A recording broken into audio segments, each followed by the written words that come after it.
J'espère que tu ne voyageais pas plus que tu ne jouais. Je voyageais beaucoup, mais je voyageais toujours, c'est-à-dire là où je dois voyager, c'est-à-dire quand il n'y a rien. Hein? Ça n'a pas nuit. Non, ça n'a pas nuit. Je connais un de tes petits frères là, il était quelque part dans un grand club en Angleterre, sa grand-mère mourait tous les matins. Là, je connais de qui tu parles. Bon. Oui, toi et moi on connaît, mais on ne va pas prononcer le nom. Ouais. Il va raconter que hey, Jackie, moi il faut le méditer. Je te dis, mon petit, je t'adore. Il faut que je te voie d'ailleurs. Non, tu me l'amènes, je vais lui poser ces questions-là. Les gens veulent comprendre. C'est un petit, il est adorable. C'est voilà aussi un autre talent que je. Mais bon.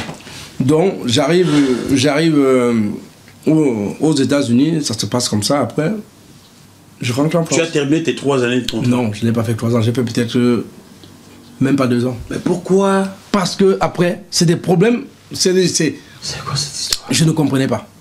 Ce coach-là, il m'a même envoyé ici en Grèce parce qu'il avait un de ses collègues ici.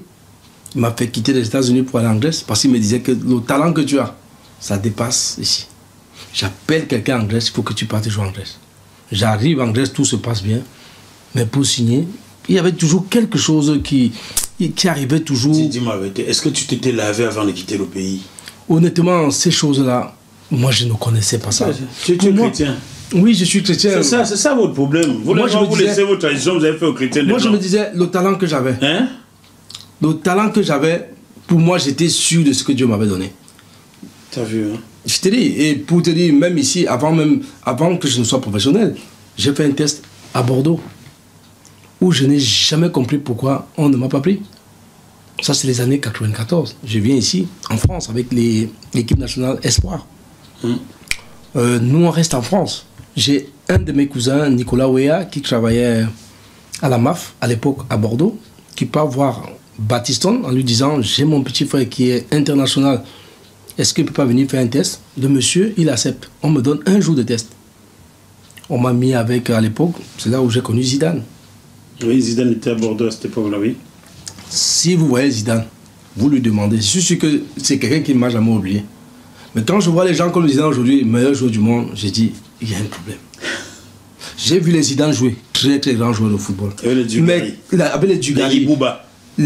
Non, j'ai trouvé, à l'époque, j'ai trouvé Dugarry, Zidane, Lizarazu, Vischke. Oui, Vischke le néerlandais. Gaucher. Ouais, même, je me souviens. Jackie, quand moi je suis arrivé, j'ai 3 témoins. J'ai mon grand frère que je suis directement, qui lui il est en France depuis plus de 30 ans, qui ne m'avait plus jamais vu. Et ils sont partis en France, j'étais tout petit, avec mon cousin André Ouéa qui est aux États-Unis maintenant. Ils sont quittés ici à Paris pour venir me voir à Bordeaux. Je te jure, on m'avait donné un jour, je suis resté 1 mois. On ne savait pas quoi faire de moi. Et à la fin, je n'ai pas signé. Ça, c'était mon premier truc qui m'avait choqué. Et ça m'avait, je sens que ça m'avait vraiment diminué. Je suis arrivé, j'ai tout ce monde que je voyais toujours à la télé.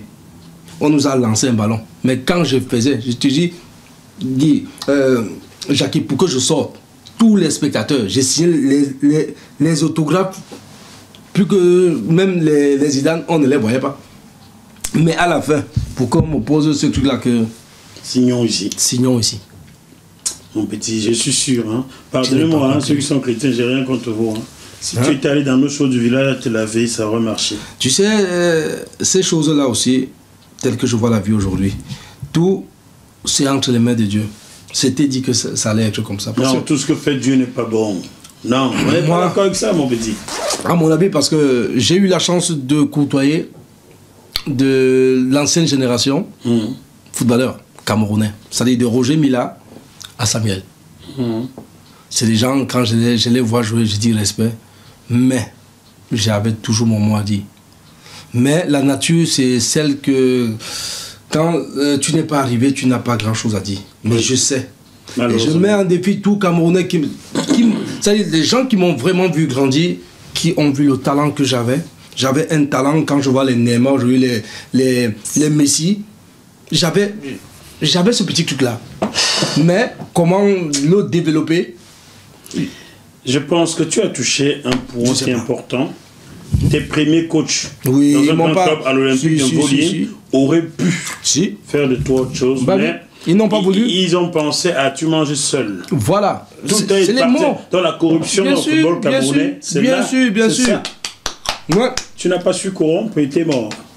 Les Kaham, puisque c'est pas lui qui m'avait amené dans l'Olympique, il ne voyait pas pourquoi il pouvait m'aider. Puisqu'il n'a pas mangé. Il n'a pas mangé. Il ne savait pas d'où est-ce que je sortais. Moi, c'est mon talent qui m'a amené dans l'Olympique. La personne qui m'amène dans l'Olympique, qui m'a vu jouer. Qui est le président du club? Le président du club, Philippe Bangambo. Où j'arrive dans l'Olympique, Kaham refuse même. On était obligé de faire... Lui, attends, il avait bien dit, tant que lui, il ne me connaît pas, il ne peut pas me faire signer. Il faut qu'il me voie jouer. Lui-même, je l'ai fermé la bouche quand il a fait le 2 camps. Il m'a mis, à l'époque, je me souviens encore demander, Tato, c'est Tato qui me barrait. Tato Etas, capitaine de l'équipe nationale du Cameroun. J'étais un petit, je sortais de... Aller demander toute la génération qui était en Olympique à ce moment-là. Non, pas eux, parce que les joueurs ne sauront pas bien vous raconter. Cette histoire-là, demandez ça à tous les gens qui ont fréquenté au collège Vogt les années 93-94. Parce que ces 2 camps-là, ce jour-là, l'école s'est arrêtée. Ce jour-là, c'était un jeudi.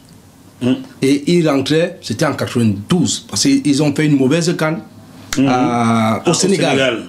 Oh, je la canne. Oh. On vient, Kaham nous fait un 2 camps, avec tous les joueurs qu'il y avait là. Le jour-là, l'école s'est arrêtée au collège Vogt. Quand vous entraîniez là-bas. J'étais entouré comme ça là. Personne ne me connaissait. J'étais le joueur le moins connu. Mais après ce match-là, tout le monde m'a connu. Parce que quand je touchais le ballon, c'est Tato qui se plaignait. Tu peux demander à Tato. Il ne comprenait pas, il dit qu'il n'avait jamais vu. J'étais rapide, vite, mais petit. Vraiment une aiguille, quoi. Tu vois tes petits pieds, ça a grossi. Moi, ça, tes spectateurs, ça a grossi entre-temps, son affaire-là. Ça, c'était les béquilles, ça. Mais comment j'étais tout petit comme ça. Arqué comme ça, des béquilles. Vous voyez, aujourd'hui, je ne suis même plus arqué. Tu n'as plus les kilos, mon petit. Non, j'ai été opéré des 2 genoux. Je viens d'être opéré. Mon petit. Tu sais quoi, Kim? C'est la vie. Tu sais quoi? Tu es ma plus grosse déception du football camerounais des années 90. Ouais. Nous avions, bon, j'étais gamin, j'ai aperçu Théophile Abega, juste aperçu. Moi aussi, je l'ai pas vu. Il est parti, l'UNFD est arrivé jouer en 10. Ouais, un grand frère que j'ai aussi connu. Et toi, tu arrives quand l'UNFD est parti en Indonésie. Ouais, mais j'ai joué avec lui dans l'Olympique. Pour nous, oui. Quand tu arrives au Canon, moi je suis supporter du Canon à l'époque. Quand tu arrives au Canon, nous disons que nous avons trouvé le successeur d'Abega et de lui pour nous fédérer. Et on ne se trompe pas. Voilà pourquoi nous descendons un jour. Je vais te dire maintenant, j'étais parmi ceux qui sont descendus. Ces entraînements-là dit à Kono Jean pour que le gars là doit jouer. Bah oui. Il y avait toi, il y avait Tchouga Jean-Michel, nous ne comprenions pas pourquoi on vous faisait jamais jouer. Pourtant, vous étiez les 2 joueurs les plus talentueux de l'équipe. Et lorsqu'on t'appelle à l'équipe nationale, c'est là. Je te confie maintenant, c'est pas le journaliste qui te parle, c'est l'homme, c'est le frère qui t'a vu jouer. Je suis heureux quand on t'appelle à l'équipe nationale ce jour-là. Et tout de suite, Henri Despireux te fait. Il m'a fait jouer un match. Si. Tout de suite. Si. C'était bien joué ce jour-là ou quoi? Envers. Bon. Le match, j'ai joué au Cameroun, Namibie. Le premier match où ce que je connais, Patrick Mboma. En effet. Son premier match où il marquait 4 buts, je joue derrière Mboma et Missé, Jean-Jacques. Demandez à Pat quand il m'a vu jouer, quand il est arrivé en sélection. C'est Pat était gaucher, j'étais gaucher. Tu étais gaucher. Missé jouait des deux jambes. Je me suis dit, on a enfin trouvé le disque que Augustin Simon n'a pas su être pour nous. Car avant toi, le disque en qui on avait espoir, c'était Augustin Simon. Je connais Augustin. Hein. Et après, tu disparais. Et il n'y a plus de 10 en équipe nationale jusqu'à ce que Patrick, un jour, se transforme en faux 10 pour 9. Pour 9, Et chaque fois, la CAN 2000, même au mondial de 98, je me dis, où est passé Kima? Pas de réponse. On était déjà à la CAN 2000, je me dis, où est passé Kima? On était déjà... Jusqu'aujourd'hui. Jusqu'aujourd'hui, là, c'est un talent qui, moi, j'appelle ça comme ça, c'est parti...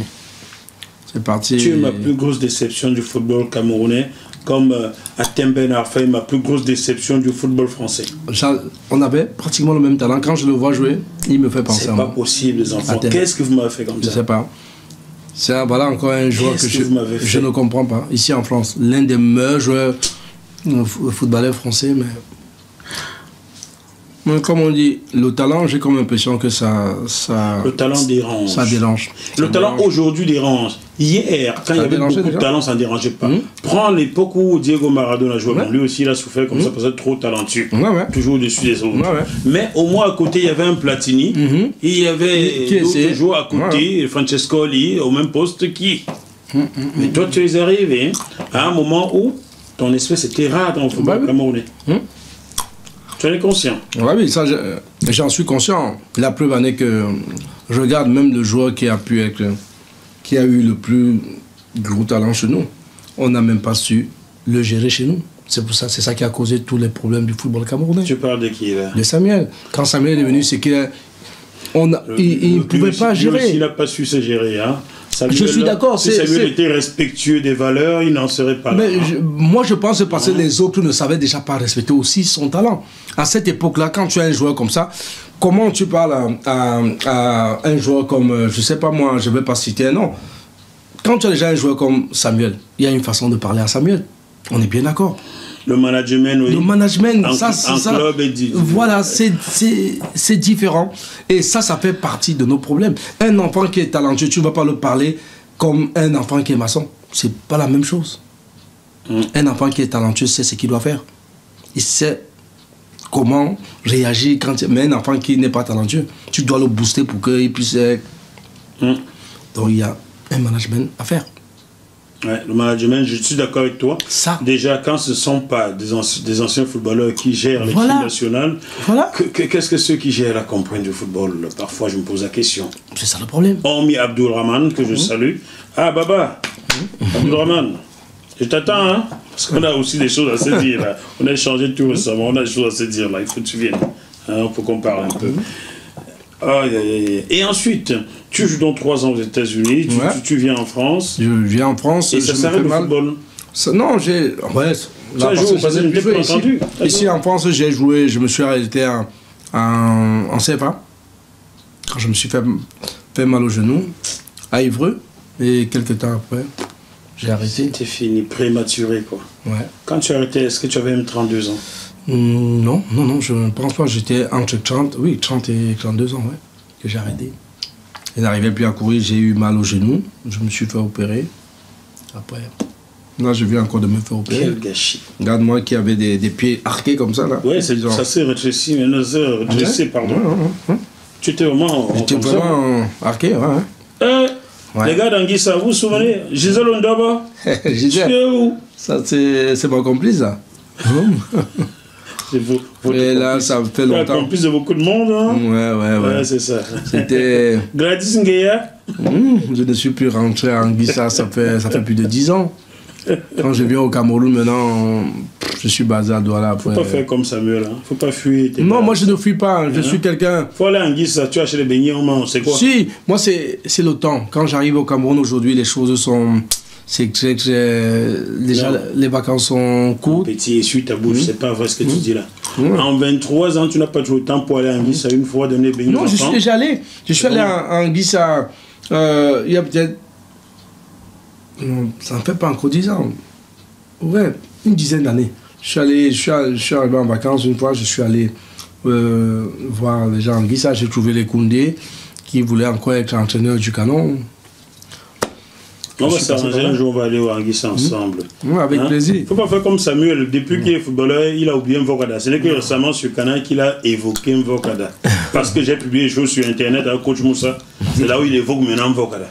Petit frère, tourne là. On va se parler un jour. Et aussi, même si on se tape là, on va se taper comme on se tapait gamin. C'est ça. C'est parce que j'ai publié des choses sur Moussa que Samuel évoque Mvokada. Ah bon, hein? Avant, il ne parlait jamais Mvokada. Je suis des nouvelles. Quelle nouvelle? Mon petit frère dit qu'il est nubel, alors que moi je suis un Mvokada. C'est là où Jean-Martin dit, il me dit donc. Lui, il nous dit qu'il te connaît depuis que tu viens de vous êtes gamin. C'est vraiment comment les choses sont passées, hein, parce que j'en profite, tu me permets. J'en profite pour que les téléspectateurs comprennent. Les gens disent que je salis Samuel, je ne salis pas mon petit frère. C'est que mon petit est têtu. Parce que quand on me prend en 2010 pour aller tourner ce documentaire, moi, Samuel est chez lui à Milan, on ne lui dit pas que c'est moi qu'on amène. Je pense qu'on lui aurait dit qu'il aurait refusé qu'on l'emmène. J'arrive, je laisse Abeg Amical entrer, je laisse Brice Mbeuze entrer, je laisse entrer Jean-Martin Ndi et Gustave Samnik. Comme j'ai une grosse caméra, je suis donc derrière eux. Il embrasse tout le monde, il arrive sur me dire « Ah, c'est mon grand frère, vous avez amené pour le documentaire ?» C'est Acho qui dit ça. Bon, nous on l'appelait Acho, hein, tu peux l'appeler ça, mais nous on l'appelle Acho. Et on dit « Mais comment ton grand frère ?» Il dit « Oui, c'est mon grand frère, on a grandi ensemble, on jouait ensemble. » Et là, en une seconde, en une fraction de seconde, le naturel peut au-dessus sur le professionnel. Le petit peu plus rebiffé. C'est rebiffé. Et durant les 5 jours qu'on passe à Milan, on s'assoit sur sa table, on déjeune tous les midis ensemble. Il est assis à un bout de table et moi à l'autre.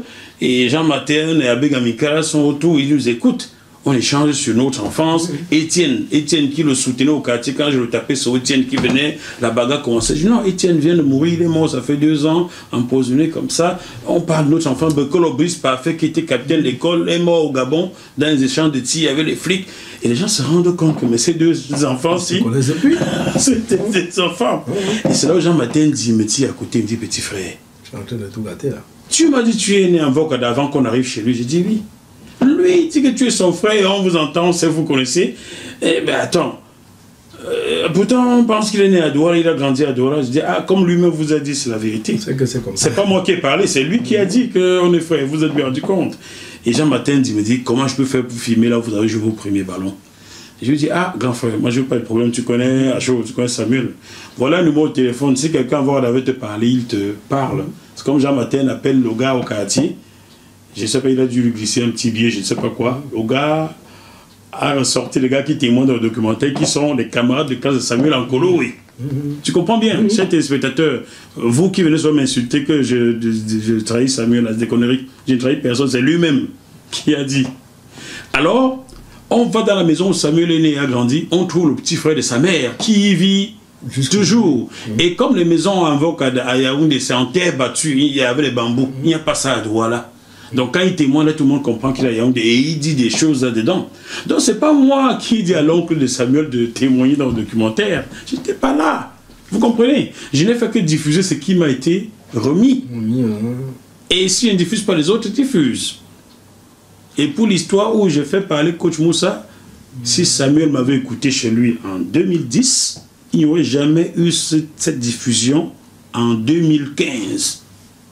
J'ai mis des années pour dire à Samuel, coach Moussa se plaint, tu sais très bien que sans cet homme, tu n'es pas ce que tu es. Il est venu au quartier te prendre jouer là, il t'a amené au Ratana FC. On peut dire que Kadji t'a formé, c'est des conneries, nous savons tout ça. Avant d'aller à Kadji, jouer à Avenir Douala, tu te souviens? Donc va voir coach Moussa. Il me dit non, j'ai envoyé l'argent à telle personne, je ne vais pas citer au nom ici, parce qu'on va créer encore les bagarres. J'ai envoyé 20 millions à tel d'aller donner à coach Moussa. J'ai vérifié, je trouve que le petit m'a menti devant les gens. Et coach Moussa qui me dit viens m'interviewer, aucun journaliste au Cameroun veut m'interviewer, ils ont peur de Samuel. J'ai mis 7 ans avant d'aller tendre au micro à coach Moussa. 7 ans. Fernand Focam qui est à Tours en France peut témoigner. 7 ans que coach Moussa attend. 7 ans et 5 mois. Et durant ce temps, j'ai parlé à Samuel. Il n'a pas écouté. À un moment, je suis journaliste, je ne peux pas refuser la parole à coach Moussa, qui est le premier coach de Samuel, et mon premier coach à moi-même aussi. Parce que j'ai joué au Ratana FC, c'est quand je monte en cadet, je m'en vais même que Pierre Omé et Samuel entrent. Je ne peux pas refuser la parole à mon premier coach. En plus, je suis journaliste. Je te comprends, je te comprends. Donc, ceux qui disent que j'ai sali Samuel, là, j'ai profité de ton émission maintenant pour donner une quintessence d'explication. Pour moi, mon petit frère Acho est le meilleur avant-centre que j'ai vu à l'œuvre depuis que Ronaldo, le Brésilien, a arrêté au football. Très très grand joueur. J'ai eu la chance de jouer avec ce mec, Samuel, des avant-centres intelligents comme joueur. C'est pas, honnêtement, c'est pas n'importe qui. Footballeur, rien à dire. Footballeur, Samuel, rien à dire. Ces 20 dernières années, j'ai pas vu meilleur avant-centre que lui. Hier soir, on regardait encore le match City contre quelqu'un là, hier soir. Le match City c'était contre qui là hier soir, Everton? Non, je sais plus. Bref, là où City a gagné hier soir par 2-1. 2-1. Et Gabriel Jésus a marqué les 2 buts. Il y a eu une spéciale, Samuel, le ballon vient, l'anglais, vraiment, il n'y a pas beaucoup d'espace, au gars crochet, tac, et il ouvre le pied, ça rentre au filet. On a dit que ça c'est Samuel. En plus, ils ont la même morphologie, toute proportion gardée. Samuel est plus talentueux, tu vois un peu quoi. Donc, vraiment, j'aime ce garçon, c'est mon petit frère. Mais petit, ton football est fini là, il faut venir me voir ici, on parle. En parlant de Samuel, j'ai eu la chance de côtoyer ce bonhomme. J'ai beaucoup d'anecdotes à dire sur Samuel. Dis-nous, mon frère. Voilà. On était au Costa Rica. Au Costa Rica, avec l'équipe nationale du Cameroun. Ça, ce sont mes problèmes à l'équipe nationale. Oui. Lui, Samuel, il peut témoigner. Vous savez, nous tous, on est Camerounais, on aime bien des bonnes choses. On arrive dans ce pays-là, on nous invite dans un lycée. On devait faire l'ouverture d'un lycée, on devait nous présenter. J'arrive là-bas, on était dans un gymnase, on présentait tous les joueurs, chacun rentre, on salue. Quand je suis entré, j'ai eu ou la malchance ou la chance, c'était la plus belle fille de ce lycée-là, est tombée sur moi.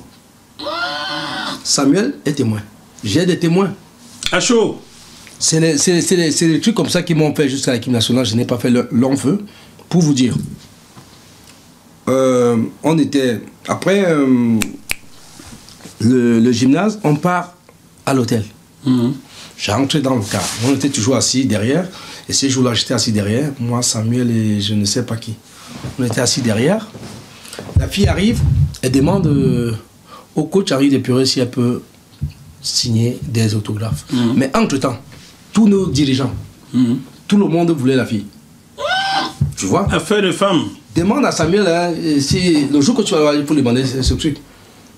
Tout le monde, y compris les footballeurs, les dirigeants, tout le monde voulait se la taper. Comme tout bon Camerounais, hein, quand tu arrives, tu vois quelque chose qui plaît. Parce que c'était... Le miel est bon pour tout le monde. Hein? C'est le genre de fille, excusez-moi, qu'on ne voit qu'une fois dans sa vie. Cette fille était d'une beauté. Je n'ai plus, moi, jamais revu une fille comme ça de ma vie. Jamais. Et elle vient, elle veut une autographe d'une seule personne. Une seule personne. Neymar. Toujours moi. Et quand elle passait, et cette fille, je me souviens encore comme si c'était hier. Belle fille, grande de taille. Tout ce que les Camerounais adorent voir sur une femme. Nous sommes sur elle, quoi. Et quand elle marchait, ça faisait un tremblement de terre. Oh putain. Quand elle vient, elle vient, j'étais assis comme ça. Elle dit, est-ce que je peux lui faire l'autographe? Je me regarde, Samuel me regarde. Samuel me dit, ambassade, Maya, ici là, mieux on t'appelle plus jamais à l'équipe nationale. Signe-moi l'autographe là. C'est Samuel qui me le dit. Je regarde mon frère comme ça. Il me dit, Maya, signe. Ah là, voilà. Je prends mon bic, je signe. Ce n'est pas fini. Approche, je sais pas, je te vois plus bien au cadre. On repart. Tu as signé. Oui, j'ai signé. La fille. Vous voyez les cars de l'équipe nationale, les longs cars là, on est assis derrière. Donc quand elle passe comme ça là, c'est un tremblement de terre qui se passe dans le bus. Tout le monde est malade, les dirigeants. Les mangas on ça dit toujours. Il avait son frère, quand il tourne sa langue, on sait que c'est trop grave. C'est que ce qu'il est en train de voir, ce n'est pas agréable à voir. Il faut se fâcher, il ne faut pas parler. Non, elle ne va pas se fâcher. Ça dit tout le monde regardait. Chacun s'est resté le. Elle est sortie. Oh mon Dieu. Mes problèmes ont commencé là. Là. Oui, toujours lui. Mais Henri Depuré les a calmés tout de suite. Mais il a fait quoi? Est-ce qu'il a demandé, il a appelé la... Henri Depuré, demandez-lui, il va vous dire. Oui. Il a dit, mais l'enfant là, vous a fait quoi? La fille est venue, il est venu. Qu'est-ce que vous lui voulez? Je suis resté tranquille. Elle, magnifique. Tu as eu des ennuis comme ça. J'ai vu, c'est voilà mes problèmes à l'équipe nationale du Cameroun. Et maintenant, on part maintenant à l'hôtel. À l'hôtel. Je veux la suite, hein. Les gars, vous voulez savoir la suite? À l'hôtel encore. Non, attends, vous voulez la suite? Bon, la suite après la pub.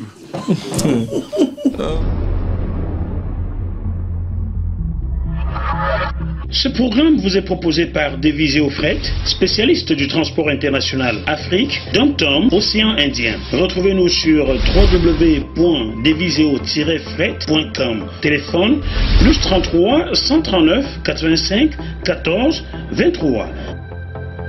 Chers téléspectateurs, vous êtes toujours dans le bœuf bourguignon et les anecdotes croustillantes au sein des Lions Indomptables. Aujourd'hui, qui va des boulots vous livre des trucs. Vous êtes donc arrivé à l'hôtel. Arrivé à Costa Rica. Au Costa Rica. Oui. À l'hôtel, on est assis. Oh, pitié. Toujours à côté de mon gars, Samuel. Parce qu'on dormait ensemble. Ah, Samuel et toi, vous dormiez. D'accord. La première des manières, on dormait dans la même chambre. C'était un frère, on se partageait tout. Il était très sympa à cette époque. 97, c'était... Samuel était d'une sympathie à l'époque, mon Dieu. Qu'est-ce qui t'a piqué, mon petit? Hein? J'arrive, je suis assis. On est en train de manger, tac, tac, tac. La même fille que nous tous on recherche, parce que et moi et les dirigeants, elle ne m'avait pas laissé indifférente. Parce qu'elle était sincèrement... Tu m'aurais dit ça, je ne t'aurais pas cru. Et la même fille se ramène. Elle fonce vers toi. Elle pense maintenant Roha, que comme moi je suis là, comme les Camerounais disent Roha. Oh mon Dieu. Oh pitié. Eh bien, elle me voit. Est-ce que je peux te voir? Moi je ne parlais pas. Did she speak English or Spanish? She doesn't. Spanish. Just Spanish. Just Spanish. Et Samuel. Ah, Samuel qui parle le Spanish. Parce qu'il était déjà... Il était déjà en Espagne, petit. Samuel me dit, Maya. Elle dit que elle veut me voir. Elle te voyait passer là. Non, elle voulait me parler. Oui. Mais pas aussi avec tout le monde. Oui, d'accord.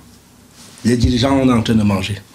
Tout le monde, toute l'attention. Et maintenant sur eux, pitié, tout le monde regarde la fille que tout le monde a envie de manger. Je regarde, je dis que Samuel me dit, Maya, oui, qui mieux, en bassa, équipe nationale, on ne mange que la qualité, c'est une seule fois dans la vie. Si tu veux même l'argent, voilà l'argent. Et parce que l'argent qu'il avait, il m'avait poussé que si elle demande l'argent, Maya en tigne. Samuel t'a donné l'argent. Samuel m'a. C'est les trucs que je vois encore, ça c'était. C'est les images que je n'ai jamais oubliées. Ah mon Dieu. Je n'ai jamais oublié. À l'époque, les primes qu'on nous donnait, nous on n'avait pas grand chose, mais les Samuel, ils avaient déjà au moins quelque chose. Ils jouaient déjà. Bon, voilà. Parce que maintenant, il fallait quitter, il fallait aller à l'hôtel. À l'hôtel, oui. Le taxi, je ne connais pas. Et tout ça là. C'est donc Samuel qui retransmettait tout ce que la fille te disait. Elle disait. Et j'ai dit à la fille, bon, on ne peut pas essayer, allons à l'hôtel. Elle a dit, elle appelle le taxi. Elle a appelé le taxi. Ça m'a glissé et l'argent que j'avais, j'ai payé le taxi. Je suis allé à l'hôtel avec la fille là. Voilà tous mes problèmes à l'équipe nationale. Alors comme ça là, le lendemain c'était grave. Les coachs, je voulais plus te sentir.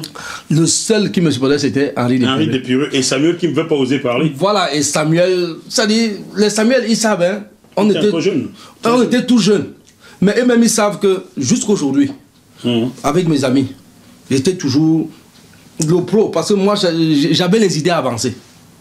Quand tu me voyais, non, tu pouvais que me mettre. Ce que je dégageais, c'est les gens, ils avaient toujours envie de me voir. Parce qu'il y a toujours une différence. Mes téléspectateurs, je les connais. Ils vont me dire, Jackie, il ne faut pas poser la bonne question, donc tu as validé, quoi. Honnêtement, je n'ai jamais validé, à part peut-être ma femme, je n'ai plus jamais revalidé une femme comme ça de ma vie. Honnêtement, c'est des choses qu'on ne voit qu'une fois. Tu as été à Huile Nongomba, le propriétaire du dossier. Non, j'étais le propriétaire du dossier. C'était une Ça a duré combien de jours? Puisqu'on a fait combien de jours au Costa Rica? On a fait peut-être 3 ou 4 jours. Mon Dieu.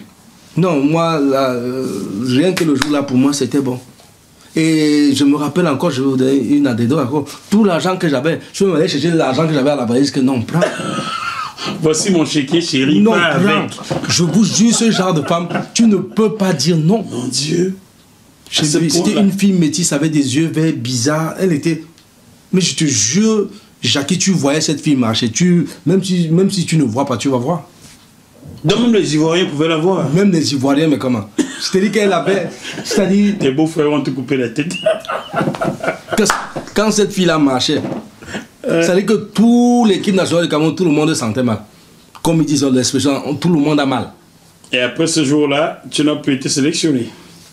On a combattu Henri Desprireux qui voulait absolument, jamais, mais les autres ont dit jamais. Jamais, celui-là, il ne revient plus ici. Parce qu'il a eu une belle nana, on le vit. C'était toujours ça, c'était toujours mes problèmes à l'équipe nationale. Même dans les juniors, j'ai eu les mêmes problèmes, les problèmes comme ça. Toujours une femme va voir, il va venir pour elle va m'apprécier devant les dirigeants. On dit que monsieur, il sort de le petit là, qu'est-ce qu'il veut, pourquoi? Oh, moi je ne savais pas, comme si je les appelais.